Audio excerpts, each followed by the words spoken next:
El olor de la comida a la hora de comer. A las señales que envía el estómago se suman los olores, de manera que las ganas de comer se incrementan y como consecuencia se ingiere más. Esta sensación no remitirá hasta saciarse.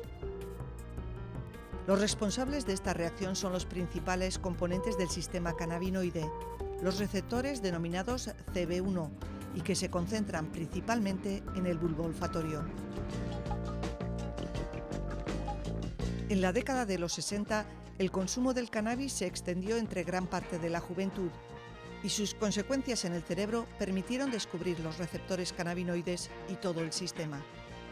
A partir de ahí, luego se identificaron los cannabinoides endógenos, los que están producidos por el propio cerebro, como digo, son que actúan pues modulando la comunicación entre las células nerviosas, entre las neuronas. Si hay una actividad neuronal intensa, una actividad nerviosa intensa, se liberan los cannabinoides endógenos, que son lípidos de membrana. En la membrana hay unos lípidos que se sintetizan como consecuencia de la actividad nerviosa, ¿no? Y esos lípidos van a actuar sobre los receptores, que son proteínas de membrana que están a nivel de las terminales nerviosas, y como consecuencia de ello se va a modular la transmisión sináptica. Para poder estudiar estos receptores es necesario conocer su ubicación precisa en el cerebro. Para localizar los receptores CB1, el Laboratorio de Neuroanatomía de la Universidad del País Vasco realizó un mapeo de cerebros de ratas y ratones. En primer lugar, se obtuvieron lonchas de cerebro de 40 micras de grosor. Estas secciones fueron incubadas con unos anticuerpos, de manera que al introducirlas en soluciones con antígenos específicos, estos pudieran reconocerlos. La reacción que se produce es visualizada por medio de colorantes, de manera que los receptores pueden ser reconocidos en el microscopio.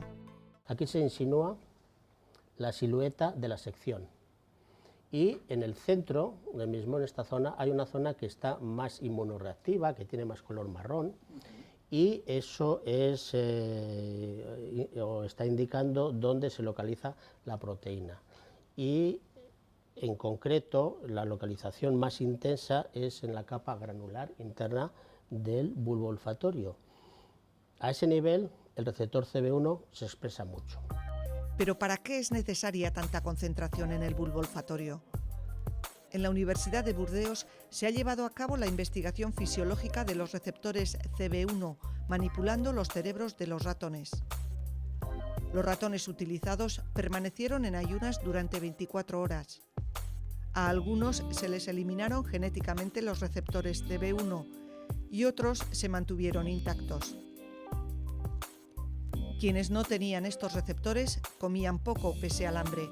Sin embargo, los otros ingerían más. Si se reintroducían los receptores a quienes se los habían quitado, los ratones volvían a comer mucho, pero siempre en situación de hambre.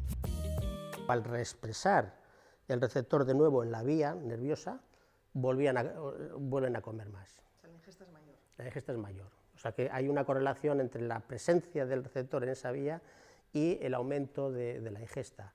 Pero todo ello ligado a una asociación de aumento de la percepción olfativa. Pero solamente tiene esta función, este receptor ahí en el bulbo olfativo, en situaciones de hambre, insisto. En condiciones normales, también pues comemos a veces o picoteamos realmente no sin estar realmente hambrientos, sino porque se nos apetece.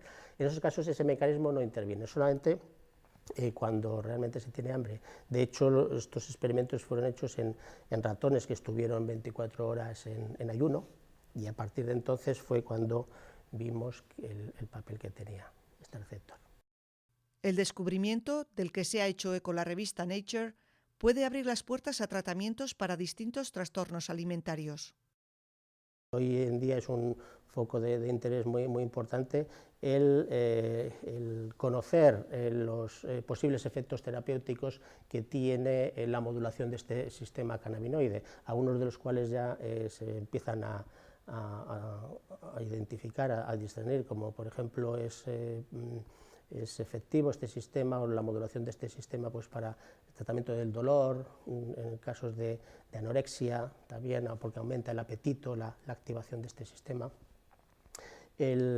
También, por ejemplo, en caso de obesidad, pues para trastornos de obesidad podría ser la modulación de este sistema una forma de una nueva aproximación terapéutica.